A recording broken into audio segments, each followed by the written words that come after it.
മലപ്പുറം കോണോംപാറയിൽ പാടത്ത് രണ്ടാൾ പൊക്കത്തിൽ ജലസേചനത്തിന് വേണ്ടി കുഴിച്ച കുഴിയിൽ വീണ് 3 കിൻഡലോളം വരുന്ന കാളയെ അഗ്നിരക്ഷാസേന രക്ഷപ്പെടുത്തി. വ്യാഴാഴ്ച ഉച്ചയ്ക്ക് 12 മണിയോടെയാണ് സംഭവം നടന്നത്. കോണോംപാറ സ്വദേശി കിട്ടിക്കടൻ അബ്ദുസലാമിന്റെ കാളയാണ് കുഴിയിൽ വീണത്. പാടത്തു മേയാൻ വിട്ട കാള അബദ്ധത്തിൽ കുഴിയിലേക്ക് വീഴുകയായിരുന്നു. മലപ്പുറം അഗ്നിരക്ഷാസേനയിലെ ടി ജാബിർ കുഴിയിലിറങ്ങി കാളയെ ബെൽറ്റ് ധരിപ്പിച്ചു. മറ്റു സേനാംഗങ്ങളുടെയും നാട്ടുകാരുടെയും സഹായത്തോടെ വലിച്ചു മുകളിലെത്തിച്ചു.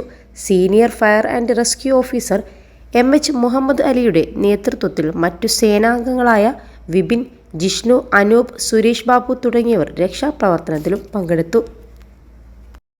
+2 ഡിഗ്രി കഴിഞ്ഞവർക്ക് വേൾഡ്സ് ഫസ്റ്റ് AR/VR ക്ലാസ് റൂമിലൂടെ സ്മാർട്ട് ഫോൺ എഞ്ചിനീയർ ആവാം. കൂടുതൽ അറിയാൻ വിളിക്കൂ ബ്രിഡ്കോ ആൻഡ് ബ്രിഡ്കോ.